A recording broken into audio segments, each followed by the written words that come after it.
অহাকালি ৰাতিপুৱা 7:30 বজাৰ পৰা 8 বজাৰ ভিতৰত জুবিন গাৰ্গৰ নচৰ দেশ পাৰ্থিব দেশ সৰু সজাইৰ পৰা আমি আমাৰ এই কমাৰকুছি যেটো আমাৰ জোৰাবাটৰ সমীপত এই জায়গাটোলৈকে আমি লৈ আহিম। জুবিন এম্বুলেন্সত থাকিব আৰু জুবিনৰ পত্নী গৰিমা আৰু অত্যন্ত ঘনিষ্ঠসকল এম্বুলেন্সত থাকিব। এম্বুলেন্সৰ লগতে সৰু এখন বাছ ধৰণৰ থাকিব য'ত জুবিনৰ ভনীয়েকে হওক বা একেবাৰে যেটো পৰিয়ালৰ আটাইতকৈ নিকট আত্মীয় তেওঁলোক সেই গাড়ীখনত থাকিব। বাকি গোটেই প্ৰচেছনটোত গাড়ী মটৰ নাথাকিব। এই স্থানত লৈ অহাৰ পিছত অসম পুলিচৰ পোল বিয়াৰাৰে নেশ্যনেল হাইৱেৰ পৰা তেখেতক ভিতৰলৈকে য'ত সংস্কাৰ হ'ব তালৈকে লৈ অহা হ'ব। লৈ অহাৰ পিছত পুলিচে যেটো ৰাষ্ট্ৰীয় যেতিয়া আমি সৎকাৰ কৰোঁ ৰাষ্ট্ৰীয় সন্মানেৰে সৈতে পুলিচে গান চেলুট আদি দিয়ে।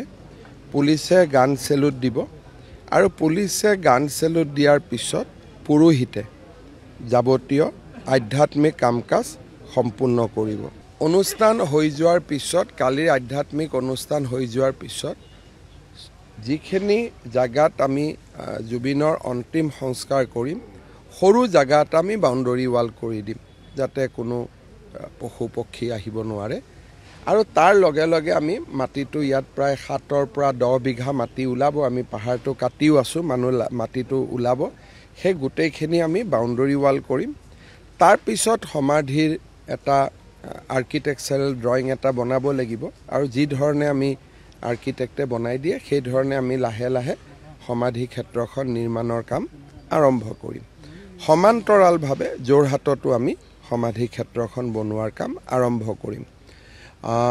মই এটাই অনুৰোধ কৰিম যে জুবিনৰ অন্তিম বিদায় আমি যেনেকৈ ভাৰত চৰকাৰৰ পৰা কিৰণ ৰিজিজু আহিব খুজিছে। অলপ আগতে মোক মেঘালয়ৰ পৰা ফোন কৰিছে যে মেঘালয়ৰ উপ মুখ্যমন্ত্ৰী আহিব খুজিছে। অৰুণাচলৰ পৰাও প্ৰতিনিধি দল এটা আহিব খুজিছে।